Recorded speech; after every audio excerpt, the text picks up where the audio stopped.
Hey everybody, this is Dr. Michelle Bengtson coming to you live with another hope-filled perspective. I don't know if you ever have those days where you just have to get outside a little bit, but today was one of those days. This afternoon I thought I just need to take a break and get a little perspective, get outside for some fresh air, because I know how much good that does me. But hey Karen, I wanted to come with you to you today with another hope-filled perspective about doing the work and then reaping the rewards. Hey Becky, as a neuropsychologist, I see patients in my practice all the time for various conditions ranging from depression to ADHD to stroke, or after someone's had a concussion, they'll come to me for an evaluation. Frequently I see patients for dementia and Alzheimer's. So I see a wide variety of patients.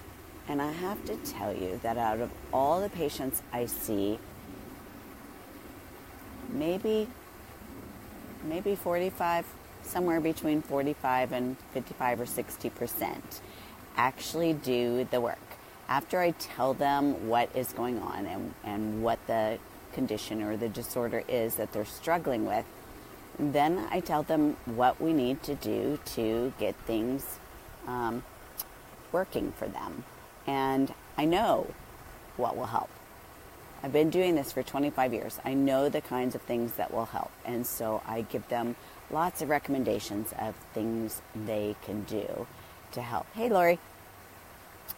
But it always surprises me that such a low percentage of my patients will actually do the work. And that frequently, many will come back for our reassessment to see how things are going a year or 2 or 3 down the road. Well, yesterday I had the pleasure of seeing a patient in my office, actually a dementia patient. And when I started seeing her about 5 years ago, she told me then, she said, I want to live to be 100. Hey Tara, hey Melissa, welcome, join us. We are talking about what happens when we do the work. So anyway, she told me when I first saw her that she wanted to live to be 100. And I said, well, then it's going to take some effort on your part. But I can tell you what kinds of things will help.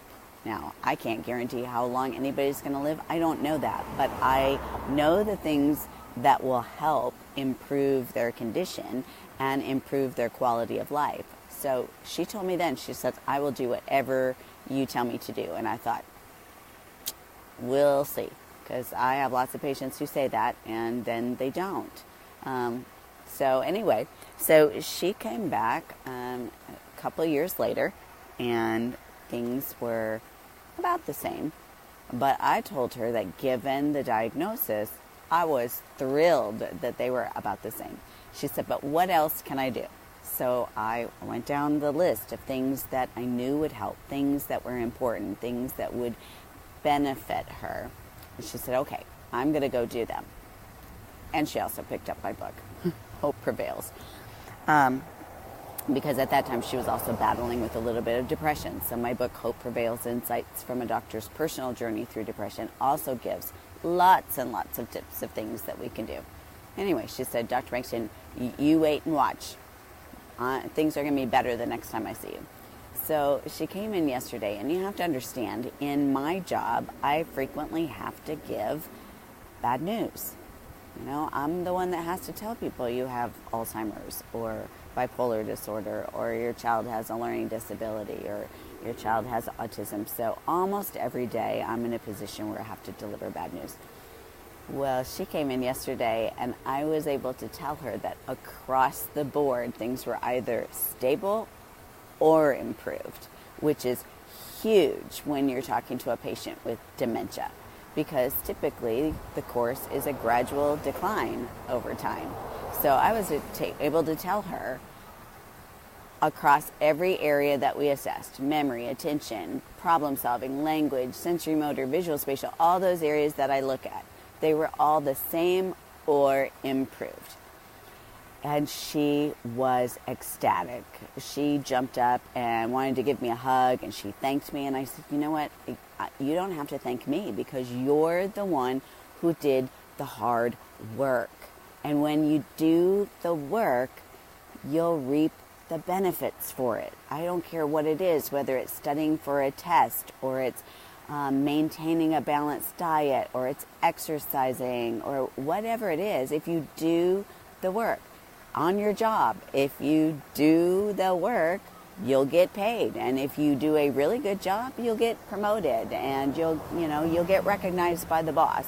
So she was thanking me, and I was basically saying, you did it. You did it. So keep doing it, and let's look to see if there are any other areas that you can tweak to improve.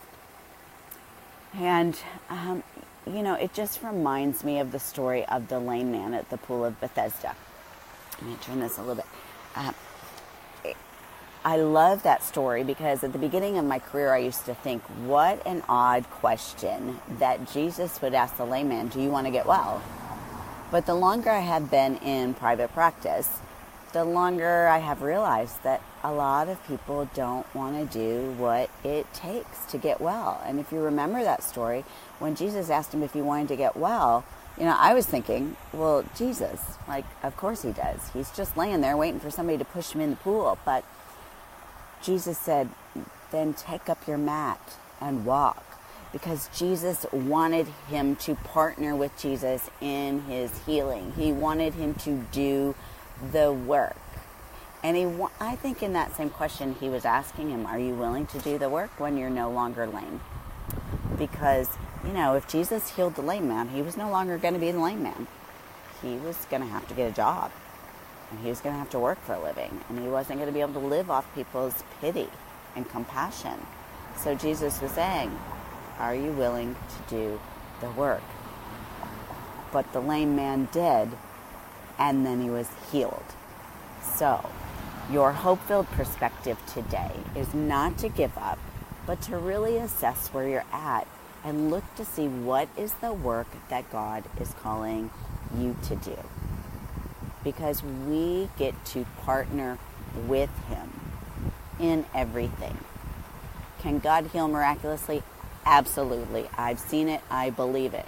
But I also think sometimes he asks us to do the work so that we'll appreciate the result, so that we partner with him, so that we learn from the experience, and so that we get the joy and the thrill of realizing that we've done something to contribute to it. My patient was so excited yesterday because the hard work that she did paid off, and she wanted to thank me for it, and I appreciate that. But really, it was because she did the hard work.